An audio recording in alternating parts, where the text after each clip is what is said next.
नमस्कार।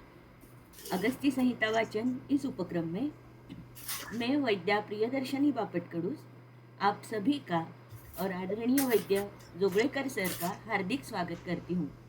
श्री चरक संहिता चिकित्सा स्थान त्रयोविंशोध्याय विषय चिकित्सा अध्याय का वाचन चल रहा है। इसके अंतर्गत पिछले सत्र में हम श्लोक नंबर 17 तक आए थे, जहाँ पर हमने स्थावर और जंगम विष के सामान्य लक्षण देखे थे। मैं सर से अनुरोध करती हूँ अध्याय वाचन का प्रारंभ करें।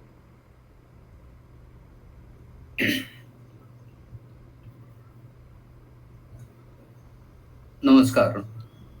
आवाज सुनाई दे रही है? Yes sir. Yes sir. Okay. तो पिछली बार हमने देखा कि चरक संहिता में जो स्थावर और जंगम विष के सामान्य लक्षण दिए हैं, वो उतने चिकित्सकों के लिए उपयोगी नहीं है। वो केवल परीक्षा में लिखने के लिए उपयोगी है, क्योंकि हर एक विषय का लक्षण अलग अलग होता है। अभी यहाँ भी स्थावर विष के जो लक्षण दिए हैं, वेग के अनुसार लक्षण दिए हैं, वो हम देखने जा रहे हैं। और उसके बाद हम सुश्रुत संहिता में क्या लिखा है वो भी देखेंगे। तो फिर आपको दोनों संहिताओं में का फर्क जो है वो नजर आएगा और आप अप्रिशिएट कर पाएंगे। तो यहाँ पहला विषय पहले मैं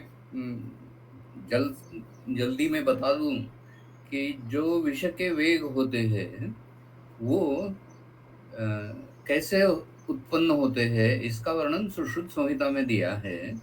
और वो ऐसा है कि शरीर के अंतर्गत विविध कलाओं से निर्मित, यानी कला जिसकी भित्ति का है, इस तरह के आशय होते हैं। और ये जो कलाएं हैं वो कलाएं भेद करके विषय जब दूसरी कला तक जाता है तो वो वेग उत्पन्न होता है। यानी पहली कला, पहला आशय भर गया, उस आशय की अंतर मर्यादा जो है कला, उसका भेदन करके दूसरे आशय में विष चला गया तो दूसरा वेग उत्पन्न होगा। इस तरह से वेग उत्पन्न होते हैं। ये स्पष्टीकरण सुश्रुत संहिता में आया है। तो अभी देखते हैं कि स्थावर विष के या जंगम विष के बारे में। यहाँ ये जो लिखे हैं यहाँ, वहाँ स्थावर है या जंगम है इसका कोई ताल्लुक नहीं है। दोनों के लिए एक ही तरह का वर्णन किया है। सुश्रुत संहिता में स्थावर विषय के लक्षण अलग दिए गए हैं और सर्प विष के वेगों के भी बारे में, सर्पों के जो प्रकार है, यानी कि दर्वीकर, नाग जैसे, जिनको एलेपिडी फैमिली के सांप कहे जाते हैं, तो उनके विषय के वेगों का वर्णन अलग से है। फिर जो वाइपर फैमिली या जो जिसे मंडली सर्प कहते हैं, उसके विषयों के वेगों का अलग लक्षण दिए हैं। और जो राजिमान सर्प यानी क्रेट फैमिली के जो सर्प है, उनके विषय के वेगों का अलग वर्णन है। तो सुश्रुत संहिता में जो है वो प्रैक्टिकली देखा गया और हम देख सकते हैं इस तरह का वर्णन है। यहाँ चरक संहिता में जो वर्णन आया है वो कितना भरोसेमंद है वो आप ही तय कीजिए। तो यहाँ क्या लिखा है कि त्रुट मोह दंत हर्ष प्रसेक वमथु क्लमाः भवन्ति आद्ये। यानी पहले वेग में क्या होता है तो बहुत प्यास लगती है, कंफ्यूजन होता है।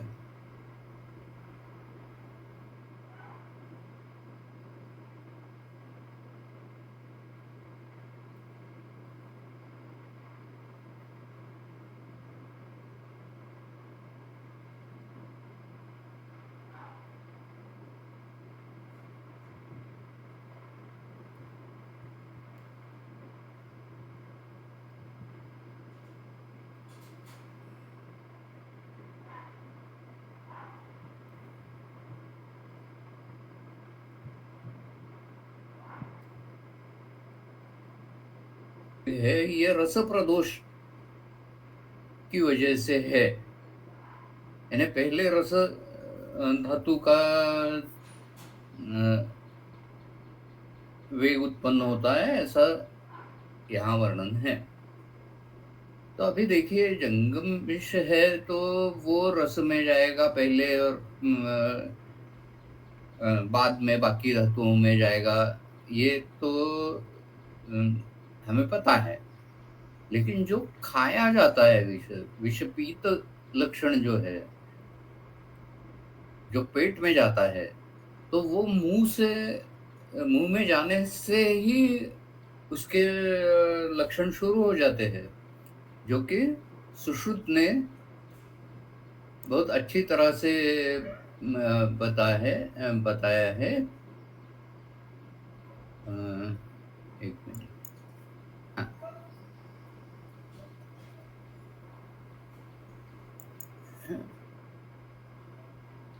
सुश्रुत ने क्या बताया है? स्थावरस्य उपयुक्तस्य वेगे तु प्रथमे नृणाम श्यावा जिह्वा भवेत् स्तब्धा मूर्छा श्वासश्च जायते। तो श्यावा जिह्वा जो रसनेन्द्रिय है, उसका अधिष्ठान जो है जिह्वा, वो श्याव वर्ण की होती है। यानी जिसे हम साइनोसिस कहते हैं, सेंट्रल साइनोसिस कहते हैं, ऐसा लक्षण सुश्रुत संहिता ने पहले वेग में ही बताया है। फिर वो जो जिह्वा है वो स्तब्ध होती है, उसकी हलचल नहीं होती। पैरालिसिस का लक्षण है, वो क्रेनियल नर्व्स के संबंध में है। फिर मूर्छा है और श्वास है। तो पहले लक्षण जो है वो विष सेवन, विष जैसे ही मुंह में जाएगा वैसे उसके लक्षण वहां दिखने लगेंगे। अभी शाव जो हुआ ये अगर एसिड पी लिया है तो सल्फ्यूरिक एसिड से ब्लैक कलरेशन आता है, नाइट्रिक एसिड से येलो कलरेशन आता है, फिर जो हाइड्रोक्लोरिक एसिड है उससे व्हाइट डिस्कलरेशन आता है। तो सल्फ्यूरिक एसिड तेजाब जैसे बहुत तीक्ष्ण विष से शाव जिह्वा होती है, ये दिखाई देता है। श्वास उत्पन्न होता है। अभी देखिए श्वास यहाँ जो श्वास है वो महाश्वास या ऊर्ध्वश्वास तो नहीं होता है, तमक भी नहीं होता है, छिन्न श्वास हो सकता है। यानी ब्रीदिंग जो है वो सकष्ट होता है। फिर उसका जो हम कहते हैं पल्मोनरी वॉल्यूम, वो कम ज्यादा होता रहता है। ऐसा छिन्न श्वास यहाँ दिखाई देता है। तो हम वापस चरक संहिता के वर्णन पे आते हैं। तो चरक संहिता में मुंह में विष जाने से जो लक्षण है वो तो दिए ही नहीं है। डायरेक्टली रस प्रदोष के लक्षण दिए। पहला लक्षण दिया है तृष्णा। ये तृष्णा इतनी जल्दी उत्पन्न होने वाला लक्षण नहीं है। मोह ठीक है, मोह हो सकता है। दंत हर्ष ये मुंह में जाने के बाद हो सकता है, क्योंकि वहाँ एसिड से दांतों में हर्ष पैदा हो सकता है। छोटे बच्चों को कम होगा, बड़े लोगों को अम्ल रस ज्यादा सहा नहीं जाता तो ज्यादा हर्ष होगा। प्रसेक वमथु ये भी स्थावर विष के लक्षण में जरूर आएंगे, लेकिन सर्प विष के बारे में प्रसेक और वमथु ये दूसरे तीसरे चौथे वेग में आते हैं, पहले वेग में तो नहीं आते। क्लम सभी वेगों में दिखाई दे सकता है। तो ये दृढ़बल जी ने यहाँ जो सब वेग है वो एक एक धातु का वर्णन करके, यानी पहला रस प्रदोष से अश्रुक प्रदोषा द्वितीय, यानी दूसरे वेग में रक्त का प्रदूषण होगा। उसमें वैवर्ण्य भ्रम वेपथु मूर्छा जृंभा अंग चिमचिमा तमका ऐसा वर्णन किया है। तीसरा वेग दुष्ट पिशिता यानी मांस का अभिवर्णन है। उसके बाद वातादिजा चतुर्थे, यानी चौथा वात से, पांचवा पित्त से, छठा कफ से, और सप्तम वेग जो है वो बाकी संहिताओं में मृत्यु का वेग बताया है। चरक संहिता में ये मृत्यु 8वें वेग में होता है ऐसा दिया है। तो देखिए पहले 3 धातु, उसके बाद 3 दोष, और जो 7वां वेग है उसमें ओज, ऐसा वर्णन चरक संहिता से प्रतीत होता है। अभी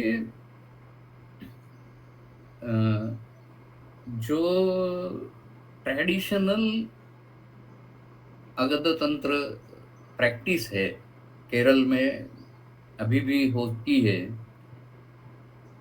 वहाँ का जो एक ग्रंथ है, जो तमिल ग्रंथ है, या तमिल नहीं मलयालम में जो ग्रंथ है प्रयोग समुच्चयम विश्वज्योत्स्निका, ऐसे बहुत सारे मलयालम ग्रंथ है। तो उनमें एक अलग सी संकल्पना ये वेगों के बारे में आती है। और वो है करंडक। यानी शरीर में जब विष जाता है तो वो ओज का पीछा करते जाता है, और ओज विष से बचने के लिए अलग अलग जगहों पे जाता है, और अंत में सहस्रार चक्र के नजदीक एक ऐसी संकल्पना की है करंडक नाम की। तो सहस्रार चक्र में जो करंडक है वहां वो ओज जाके छुप जाता है, और विष उसका पीछा करते करते जब वहां पहुंचता है तो विष और ओज की लड़ाई, आखिरी लड़ाई, ये करंडक में होती है, और उस वेग से बचना बहुत मुश्किल होता है। तो ये एक अलग संकल्पना केरलीय विष चिकित्सा में बताई गई है। वैसे देखिए, हम देखेंगे तो हर एक स्थावर विष के लक्षण अलग अलग होते हैं। यानी जब हम देखते हैं तो टॉक्सिड्रोम ऐसा कहा जा सकता है, 6-7 टॉक्सिड्रोम ऐसे है कि जो कॉमनली दिखाई देते हैं। तो विष का स्वरूप क्या है उसके अनुसार ये टॉक्सिड्रोम होते हैं। यानी कुछ विष ऐसे होते हैं जो सिंपैथेटिक नर्वस सिस्टम को स्टिमुलेट करते हैं, कुछ विषय ऐसे होते हैं कि जो पैरासिम्पैथेटिक सिस्टम को स्टिमुलेट करते हैं। वृश्चिक के विष का परिणाम सिंपैथेटिक और पैरासिम्पैथेटिक दोनों दोनों नर्वस सिस्टम्स साइमल्टेनियस उनका प्रकोप हो जाता है, स्टिमुलेट हो जाती है, तो उसको ऑटोनोमस स्टॉर्म कहते हैं। तो इस तरह से हर एक विषय का अपन अगर वर्णन देखेंगे तो इनमें ऐसी यूनिफॉर्मिटी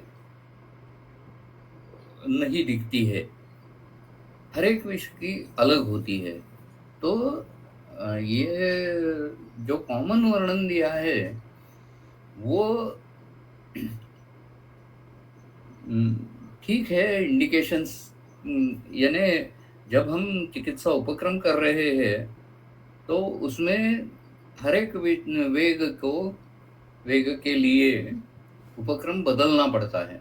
तो वो उपक्रम बदलने की सूचना हमें ये लक्षणों से मिल सकती है, इतना ही इसका महत्व है। जितना आप विषय चिकित्सा करेंगे उतना वो इंडिकेशन आपको जल्दी महसूस होगा कि नहीं, अभी पहला वेग खत्म हो गया है, दूसरा वेग आने को देर है, तो अभी ये वेगांतर है, तो उसमें हम शीतोपचार करेंगे, शिरोधारा या अमृत धारा, इस तरह के उपक्रम करेंगे। फिर नया वेग आया तो हम अगद का पान उसको देंगे। ये क्लिनिकल मैनेजमेंट के स्टेजेस ट्रीटमेंट के हिसाब से बताए हैं। ये लक्षण यहाँ जो दिए हैं वो हर एक जगह दिखेंगे ऐसा नहीं। फॉर एग्जाम्पल, ये तृतीय वेग में मंडल कंडू श्वयथु कोठाः ऐसा वर्णन किया है। तो त्वचा पे ये लक्षण दिखाई देते हैं। कंडू होती है, मंडल यानी व्हील्स जिसको कहते हैं, इस तरह के सर्कुलर टाइप ऑफ इरप्शंस यहाँ होते हैं। कोठ में वो मैक्युलोपेपुलर इस तरह के और जिसे गूज बम्प कहा जाता है, उस तरह के मैनिफेस्टेशंस दिखाई देते हैं। श्वेतु है तो ये दुष्ट पिशिता तृतीय वेग में है, ऐसा लिखा है।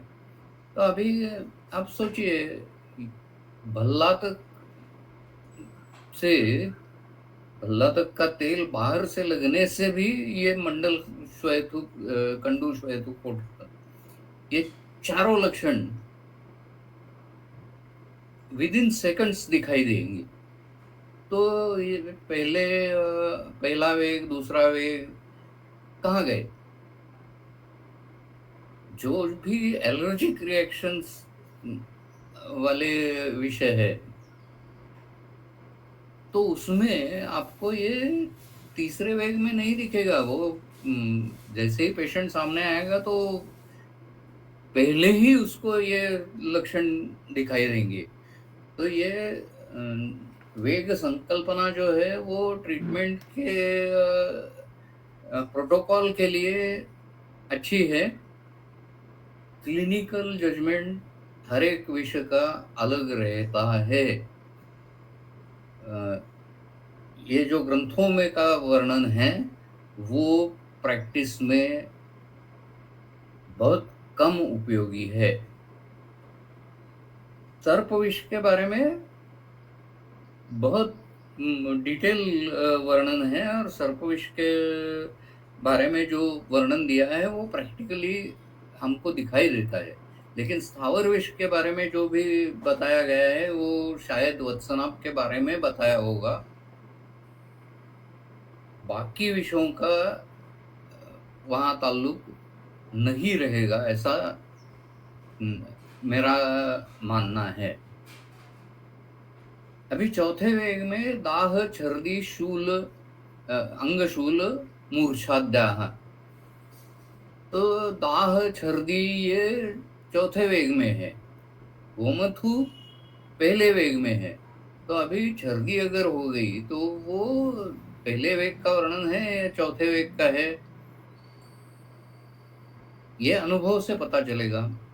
मूर्छा, ये मोह और मूर्छा, इसमें बहुत थोड़ा अंतर है। तो पहले वेग में मोह है, चौथे वेग में मूर्छा है। तो ये वर्णन जो है वो we have to take it with pinch of salt. अनुभव से ही इसका पता चलेगा। तो विषय चिकित्सा अगर करनी है तो किसी विषय चिकित्सा केंद्र में पहले पेशेंट्स देखिए और उसके बाद चिकित्सा कीजिए। जो मॉडर्न हॉस्पिटल्स होते हैं उसमें पहले जो कंजर्वेटिव ट्रीटमेंट यानी स्टेबलाइजेशन ऑफ वाइटल फंक्शंस, ये पहले आता है। उसके बाद डिटेल हिस्ट्री लेके कौन से टॉक्सिड्रोम में वो बैठता है, यानी ओपॉइड टॉक्सिड्रोम अलग तो है, हाइफेन के सभी जो डेरिवेटिव्स है उन सब में एक विशिष्ट प्रकार के लक्षण दिखाई देते हैं। और उससे एकदम अलग लक्षण आपको पेस्टिसाइड में दिखाई देंगे, या फिर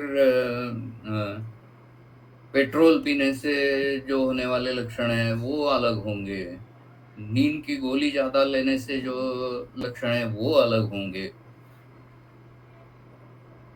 तो ये अनुभव की बातें हैं, और जो पारंपरिक ग्रंथों में वर्णन है उनका उपयोग हम सिर्फ उपक्रम के हिसाब से करें, तो ज़्यादा अच्छा रहता है। अभी नीलादीनाम तमसश्च दर्शनम पंचमे वेगे, यानी इरप्शंस यहाँ पांचवें वेग में है। पहले तीसरे वेग में तो हमने देखा मंडल कंडू श्वेतुकुट, हाँ। अभी नीलादीनाम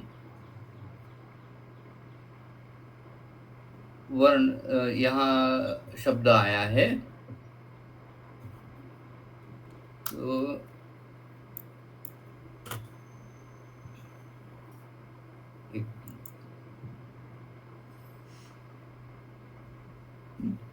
नीलादीनाम इति अत्र आदिशब्देन प्रधानवाचिना नीलप्रधान इतरवर्ण दर्शनं भवति।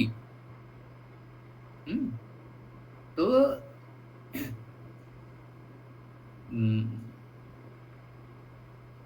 अभी यहाँ जो वर्णन किया है वहाँ ये सवाल पैदा होता है कि मांस के बाद मेद का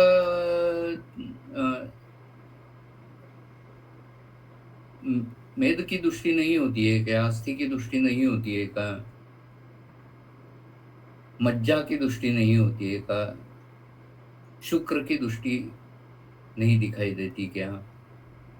क्योंकि मांस दृष्टि के बाद चौथा वेग यहाँ तो वात के हिसाब से दिखाया है।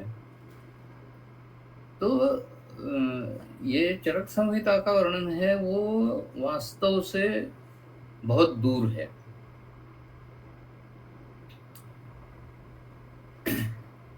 अभी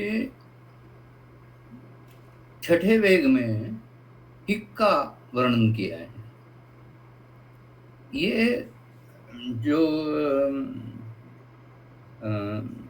गंभीरा हिक्का या महती हिक्का, उस तरह की हिक्का है।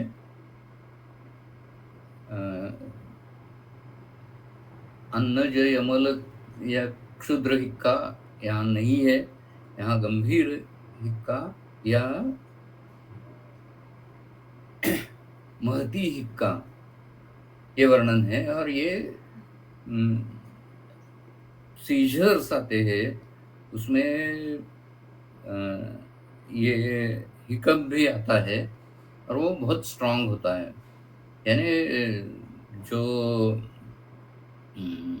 डायफ्राम है उसका एकदम ऐसा स्पाज्मोडिक कॉन्ट्रैक्शन हो जाता है, पूरा मुंह नीला हो जाता है, वो सब हमें दिखाई देता है। लेकिन यहाँ बताया क्या है, नील वर्ण ये पांचवें वेग में है और छठे वेग में हिक्का आती है।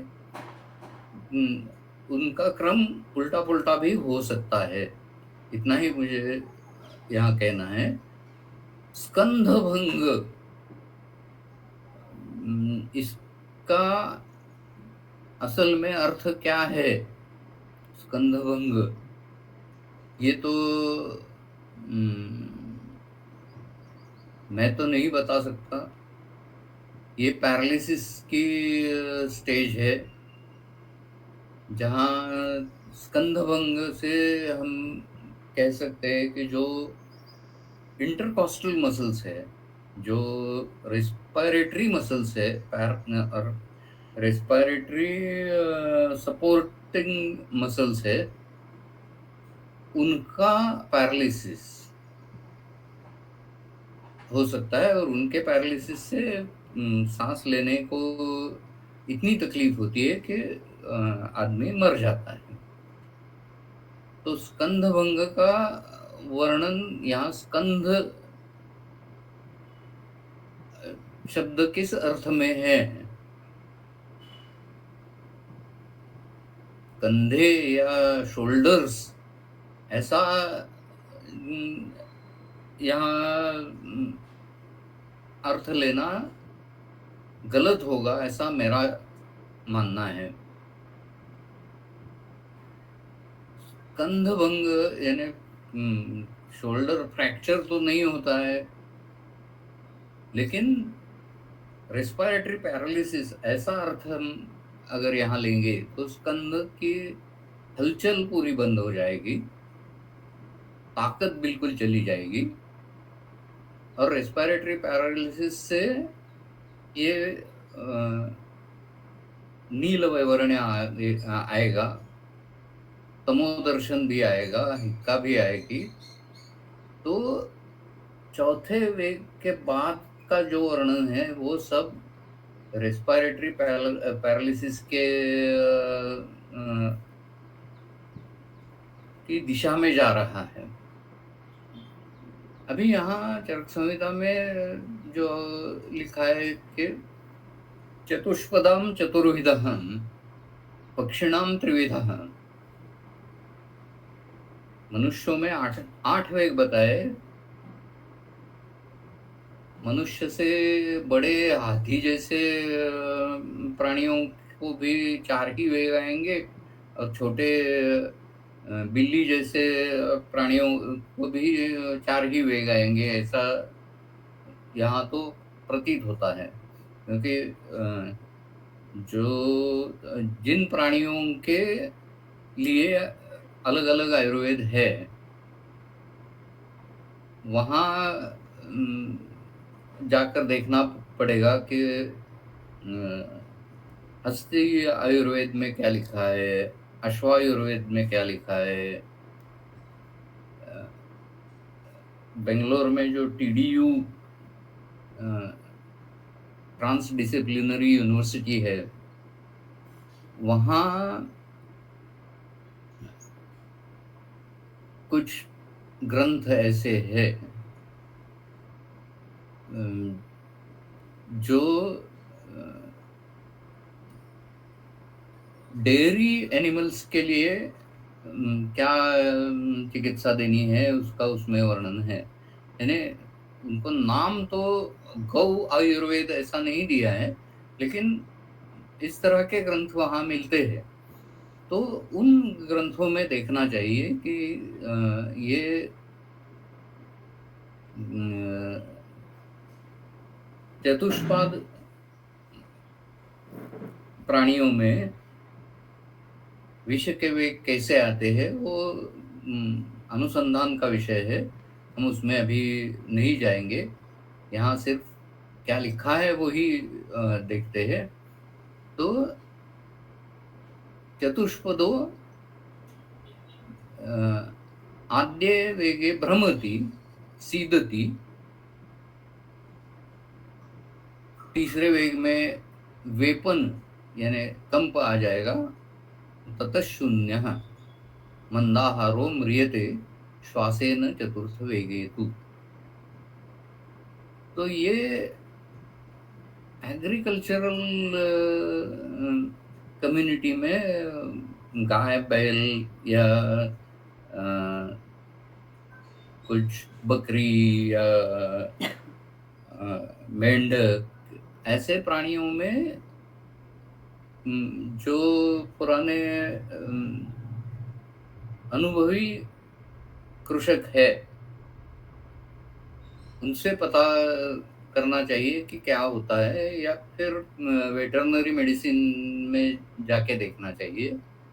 बेसिक कंसेप्ट जो है उसके लिए मैंने पिछले लेक्चर में भी बताया था कि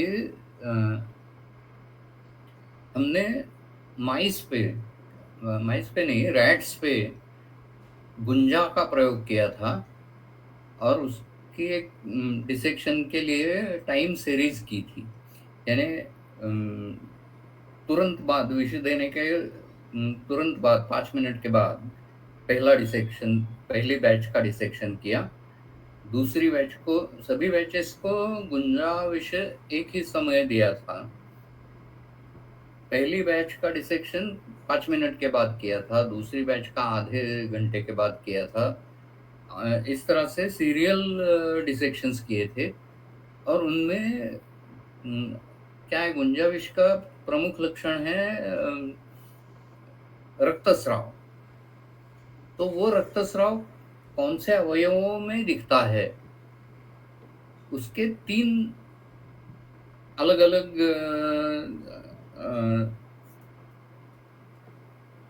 पिक्चर्स हमें दिखाई दिए। यानी पहले वेग में बहुत कम ऑर्गन्स, 3-4 ऑर्गन्स में हेमरेज दिखा। फिर दूसरे वेग में कुछ 10-12 ऑर्गन्स का हेमरेज देखा।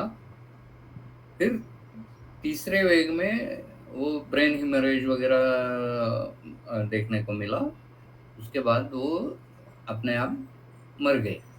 यानी डिसेक्शन के लिए उनको स्टन करना नहीं पड़ा, मारना नहीं पड़ा, वो अपने आप मर गए।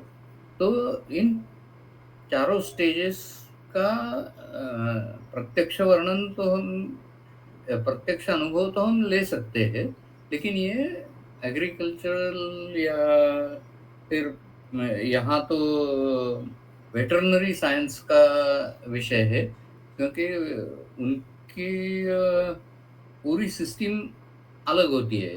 यानी गाय बैल, इनमें एक रुमेन नाम का एक तीसरी बहुत लंबी आंत होती है। तो वहाँ बहुत सारी चीज़ों को निर्विष किया जाता है। ये रुमेन मनुष्यों में होता ही नहीं है। तो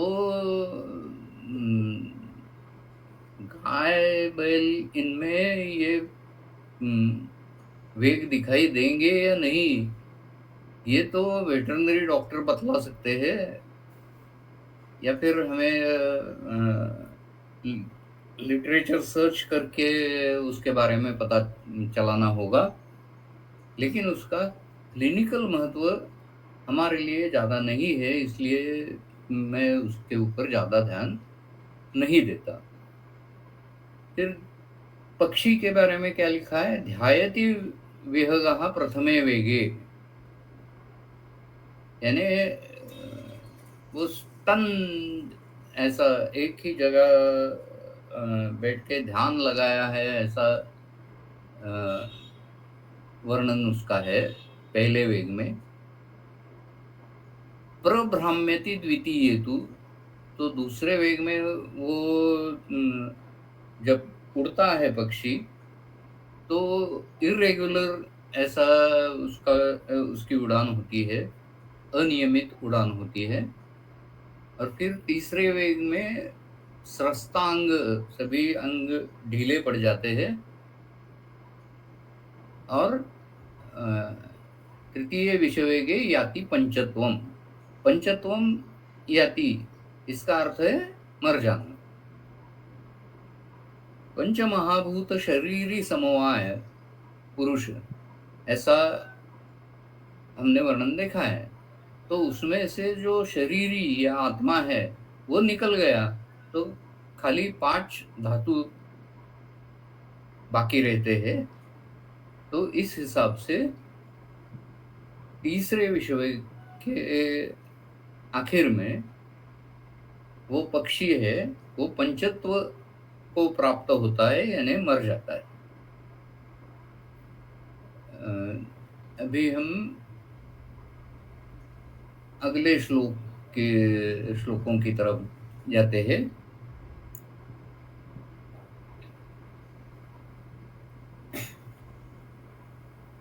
मैं अभी सुश्रुत संहिता में क्या वर्णन है वो अभी दिखाने वाला नहीं हूँ।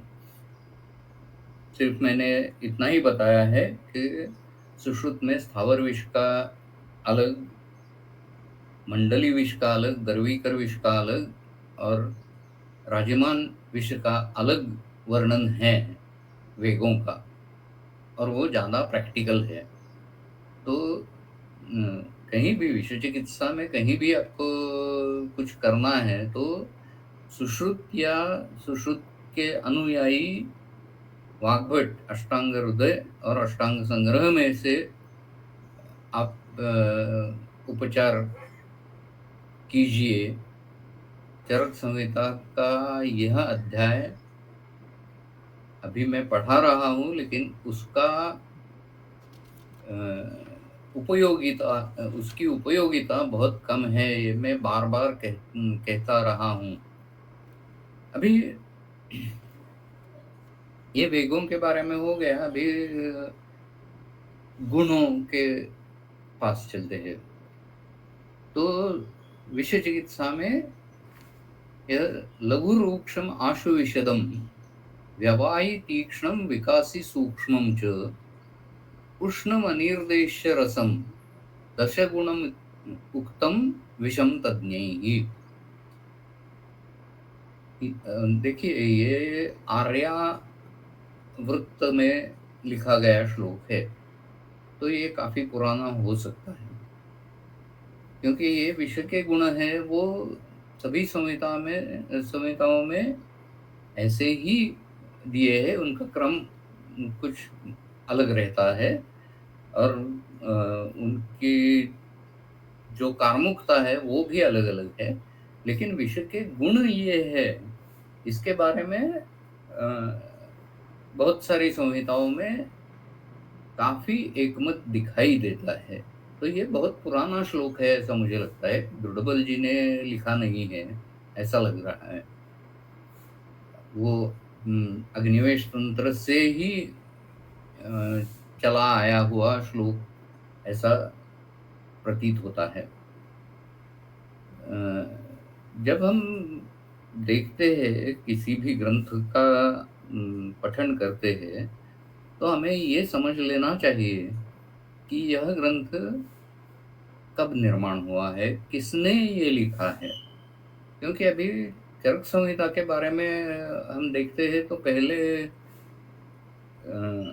अग्निवेश, भेल, जतुकर्ण वगैरह सब जो शिष्य पुनरुसु आत्रेय जी के थे, तो उन सब ने अंतिम परीक्षा में अपना अपना तंत्र लिखा।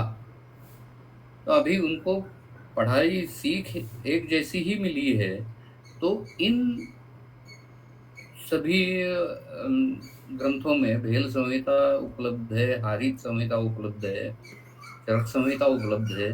तो उनमें जो कॉमन होगा वो तो हम डायरेक्टली मान सकते हैं। उनमें जो अलग अलग होगा उसका विचार ज्यादा करना चाहिए। अभी अग्निवेश ने तंत्र लिखा, जतुकर्ण ने लिखा, क्षारपाणी ने लिखा, उसी तरह सुश्रुत का भी औपदेनव तंत्र है। ऐसे जो भी सहाध्यायी शिष्य है, उन सब ने अपना अपना तंत्र लिखा है। उसमें जो सबसे ज्यादा मार्क्स लेने वाला या सबसे अच्छा है, वो प्रसुत हुआ, प्रचलित हुआ। तो ऐसा चरक संहिता के बारे में हुआ कि अग्निवेश तंत्र प्रचलित हुआ। ये अग्निवेश तंत्र पुराना बहुत है।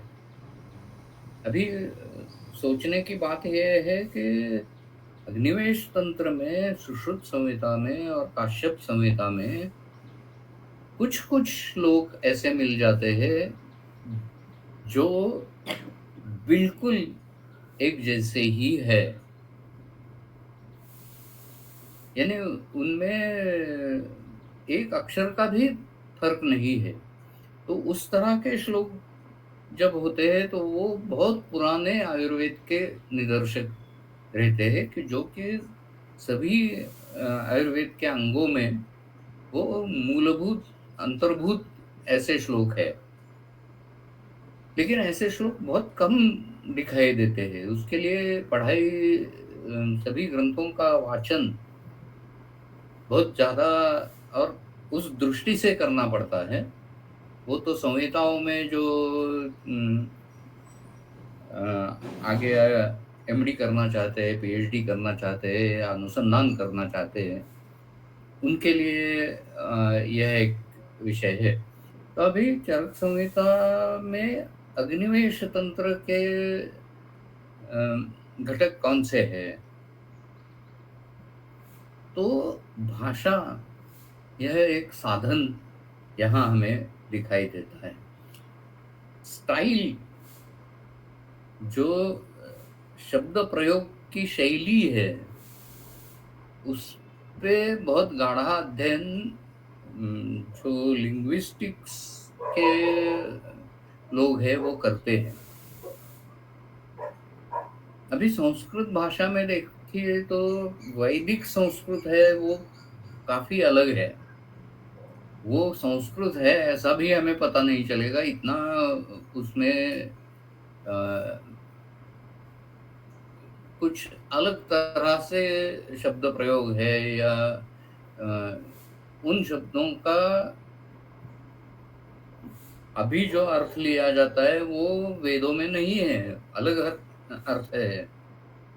यानी हित शब्द जो है, वो हित शब्द जब वेदों में आता है तो हित का मतलब गुपित या रक्षण किया हुआ, अ, कुछ रक्षण की गई हुई विरासत, खजीना, ऐसा वेदों में होता है। और आयुर्वेद में जब हम आते हैं तो हित का मतलब जो अपनी आयु बढ़ाने के लिए, आयु सुखकर करने के लिए, अ, आरोग्य का रक्षण करने के लिए जो भी उपयुक्त है उसको हम हित कहते हैं। तो जो वेदों की भाषा में हित शब्द का अर्थ है उसका फिर ऋषि मुनियों के भाषा में विस्तार हो गया है, ऐसा दिखाई देता है। फिर ऋषि मुनियों का लिखा ऐसा जो भी कुछ रहता है उसमें बहुत सारे आर्ष प्रयोग आते हैं जो कि पाणिनि व्याकरण से स्पष्ट नहीं होते हैं। तो ऐसे आर्ष प्रयोग हमें चरक संहिता में दिखाई देते हैं, सुश्रुत में दिखाई देते हैं, काश्यप संहिता में तो बहुत ही दिखाई देते हैं।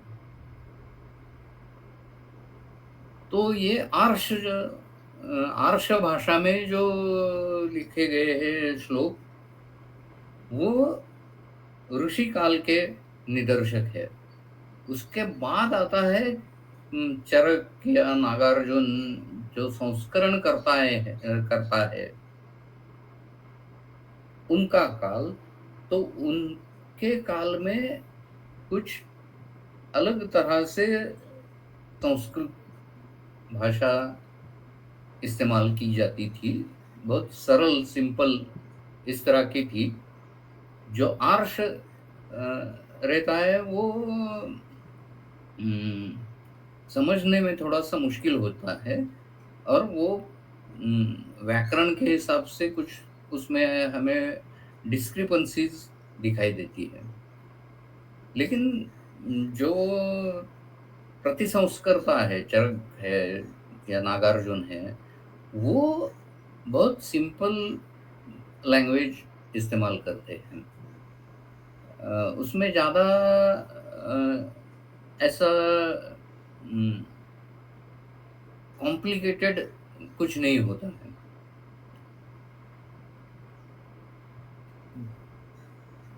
और उसके बाद जो दृढ़बल जी ने संपूर्ण किया है, वो संपूर्ण की भाषा चरक संहिता की मूल भाषा से अलग दिखाई देती है। वो लिंग्विस्टिक्स से आपको पता चलेगा कि उम, किस तरह बदलाव होते हैं। यानी देखिए, घृत के लिए सुश्रुत संहिता में ज़्यादातर अ, आज्य शब्द का प्रयोग होता है।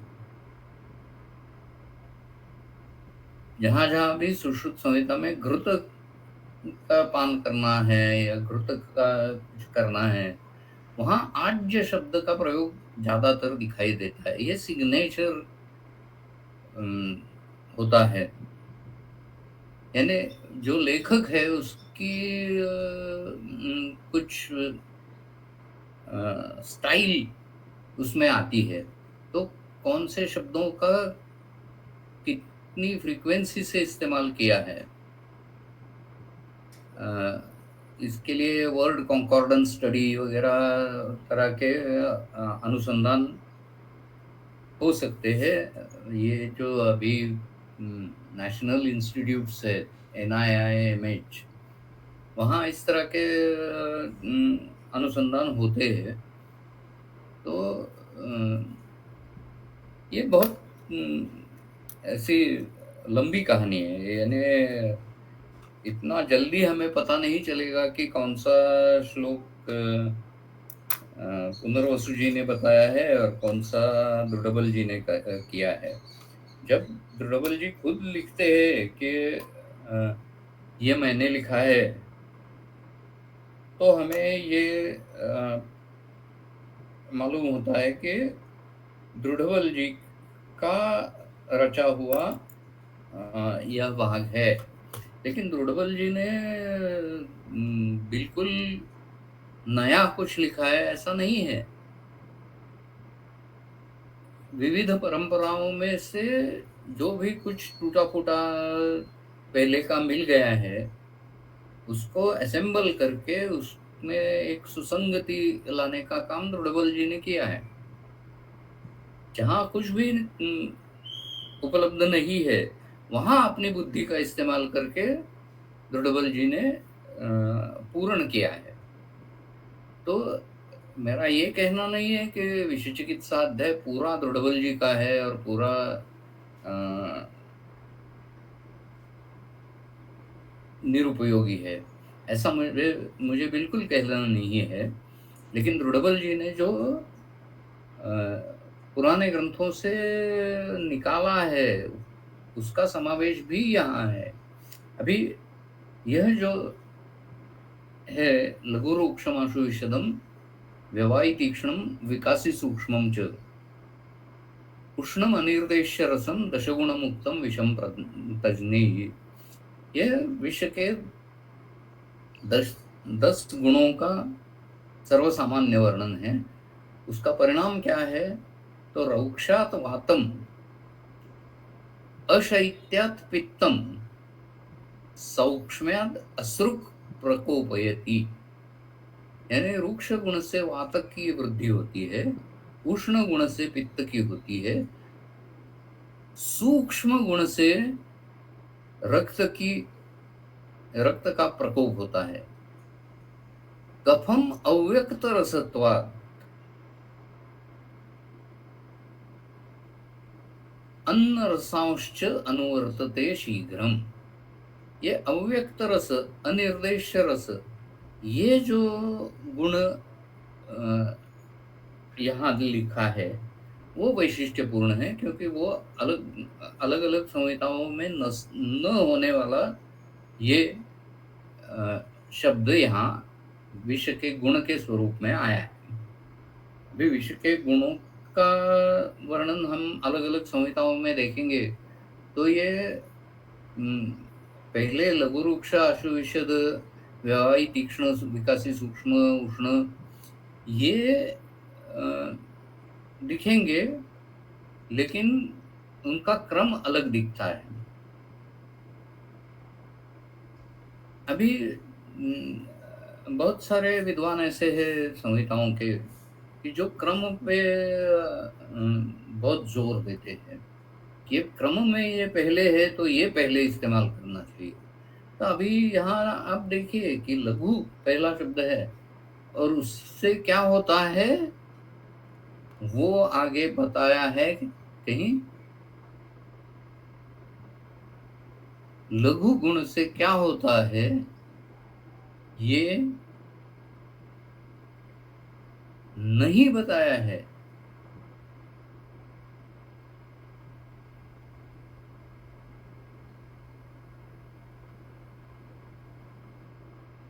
लास्ट में बताया है लघुत्वात् दुरुपक्रमम। लघु गुण से ये विषय दुरुपक्रम हो जाता है, उसकी चिकित्सा बहुत कठिन हो जाती है। रुक्ष गुण से वात, आशु गुण से जल्दी जल्दी पूरे देह में वो प्रसृत हो जाता है। ये जो पूरे देह में फैल जाना, यह जो गुण है, और शीघ्र फैल जाना ये गुण है। तो आशु गुण और व्यवायी गुण, इनमें क्या फर्क है, ऐसा सवाल पैदा हो सकता है। तो व्यवायी जो है उसके ऊपर अग्नि की क्रिया बिल्कुल नहीं होती और पूरे देह में फैल जाता है। आशु गुण में अग्नि की क्रिया होगी या नहीं होगी वो आगे जाता है, यानी उसमें ट्रांसफॉर्मेशंस हो सकते हैं, लेकिन वो फैल जाता है।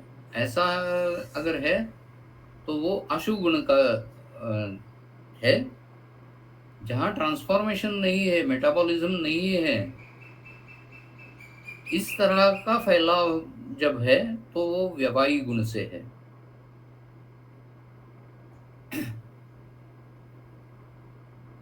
तो हम देख रहे थे अव्यक्त रसत्व। अभी अव्यक्त रस यानी जिसका रस नहीं बताया जा सकता, जिसका रस व्यक्त नहीं होता है, तो उसके 3 तरह के अर्थ लगाए जा सकते हैं। एक तो विषय इतना जल्दी आदमी को मार देता है कि जिसने विष पिया है उसको ये बताने का भी अवसर नहीं मिलता कि ये विष कौन से रस का है। एक कहानी बताई जाती है कि दो दोस्त ये सोच रहे थे कि ये साइनाइड है, उसकी टेस्ट क्या है। तो वो दोनों एक कागज लेके बैठते हैं और साइनाइड लेते हैं। तो दोनों उसमें एस ऐसा अक्षर लिखते हैं कागज पे, और दूसरा अक्षर लिखने से पहले ही वो मर जाते हैं। तो अभी ये सवाल पैदा हुआ कि ये विषय एस से स्वीट है या एस से सॉर है। तो इतना जल्दी विष का परिणाम होता है कि उसकी टेस्ट बताने के लिए तक आदमी जिंदा नहीं रहेगा। ये एक स्पष्टीकरण है। दूसरा स्पष्टीकरण है अन्न रसांश अनुवर्तते, यानी वो शरीर के पदार्थों का रूप लेता है, वो बहुरूपी है और उसका ऐसा ऐसा रस है, ऐसा कहना मुश्किल है। पानी तेरा रंग कैसा जिसमें मिलाए वैसा, उस तरह का विष का वर्णन है कि विष कौन से रस का है, तो जिसमें मिला के वो देते हैं उसके रस का यहाँ वो रस प्रतीत होता है। इस तरह का एक और स्पष्टीकरण है। और तीसरा स्पष्टीकरण जो है वो अव्यक्त रस का होने से वो कफ का प्रकोप करता है, क्योंकि बाकी के सब गुण हम देखेंगे तो वो सब कफ के विरुद्ध है, लेकिन कफ की वृद्धि या प्रकोप बहुत सारे विषद्रव्यों में हमें दिखाई देता है। तो इसकी संगति कैसे लगाएं, इसके ऊपर ये एक अव्यक्त रसत्व कफम प्रकोपयति ऐसा लिखा है। ये कफ का प्रकोप किन विषयों में ज्यादा होता है, इसका अगर हम इसकी अगर तलाशी लेंगे तो उसमें हमें क्या पता चलता है। जो अहिफेन और उसके जो उससे प्राप्त जो संयोग है, तो उनमें हमें कफ प्रकोप दिखाई देता है। मुंह से फेनवर्ती आती है कफ का, ऐसा बड़े दोरखंड जैसा कफ का आगमन मुंह से होता है। ये अहिफेन विष की एक विशेषता है। वैसा ही जो दरवीकर सर्प है उनमें भी दिखाई देता है। जो राजिमान सर्प है उनमें भी दिखाई देता है। दोनों में फर्क क्या है? अहिफेन में वो या अहिफेन में काफी देर के बाद 1-1.5 घंटे के बाद ये फेनवर्ती दिखाई देगी। जो कोबरा है, कोबरा बाइट है, यानी दरवीकर सर्प का दंश है, वहां तो कुछ मिनटों में मुंह से झाग आना शुरू हो जाता है। राजिल सर्प के बारे में एक वैशिष्ट्य है।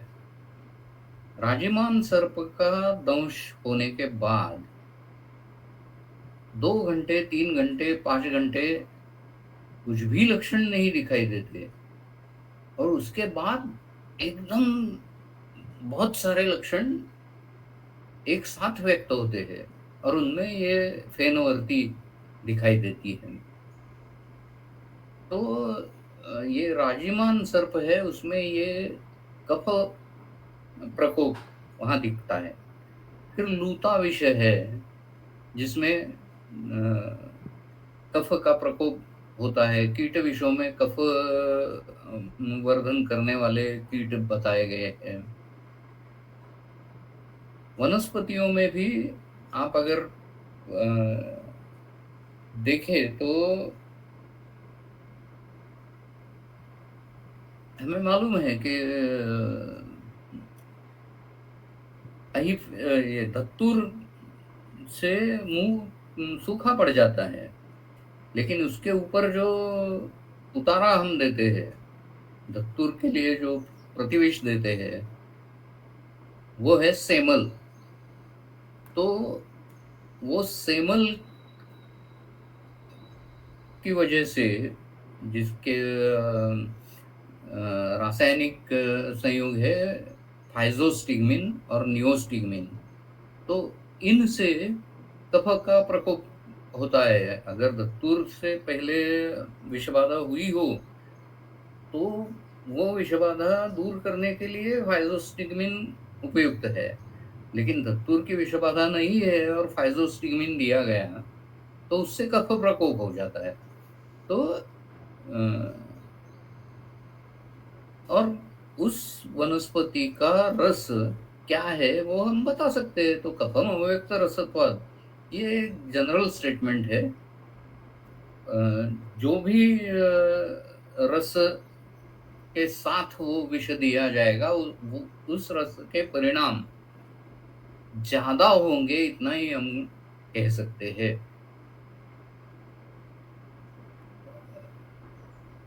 तीक्ष्णत्वात् मर्मघ्नम, विष के तीक्ष्ण गुण से मर्मों के ऊपर पीड़ा होती है।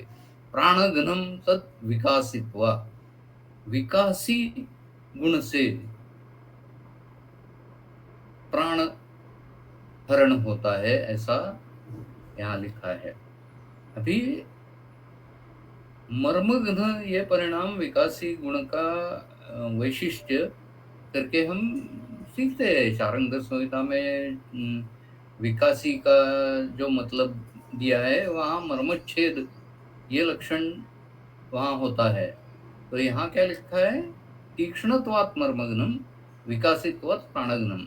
तो तीक्ष्ण और विकासी, इनमें फर्क क्या है? तो तीक्ष्ण की तुलना में विकासी गुण ज्यादा प्रबल है। दुरुपक्रमम लघुत्वात्, वो मैंने पहले ही बताया कि लघु गुण के कारण औषधि विष के यहाँ पहुंचने में देर हो जाती है, जल्दी पहुंच नहीं सकती, क्योंकि विष लघु गुण का होने से एक जगह से दूसरी जगह बहुत जल्दी फैल जाता है। विषद गुण जो है, तो विषद गुण के कारण वो असक्त गति दोषम, उसकी गति को रोक नहीं सकते, कहीं भी वह रुका नहीं जाता, और उसके साथ जो दोष बह रहे हैं उनकी भी गति रुकती नहीं है। सो दोष स्थान प्रकृति ही प्राप्य अन्यतमम ही उदीरयति। तो विषद गुण के कारण दोष स्थान, दोष प्रकृति, इन पे इनके ऊपर परिणाम हो जाता है और हमें अरिष्ट लक्षण दिखाई देते हैं। प्रकृति जब बदल जाती है तो उसको अरिष्ट लक्षण मानते हैं। तो कफ प्रकृति की व्यक्ति को अगर वात प्रकृति के लक्षण उसमें दिखाई देने लगे, तो इसका अर्थ ये है कि ये प्रकृति बदल गई है, वो अरिष्ट लक्षण में होती है। तो इस तरह से हम यहाँ 27th वर्ष पे आ गए हैं। मेरा ख्याल है मेरा वक्त अभी खत्म हो गया है, तो कल फिर से मिलेंगे। बहुत बहुत धन्यवाद सर। किसी को कोई अगर प्रश्न है तो आप पूछ सकते हो। 1-2 मिनट में अगर किसी को प्रश्न है तो पूछिए, और अगर नहीं है तो आज के लिए हम यहीं पर रुक रहे हैं और कल फिर से मिलेंगे 7:30 बजे। धन्यवाद सर। धन्यवाद।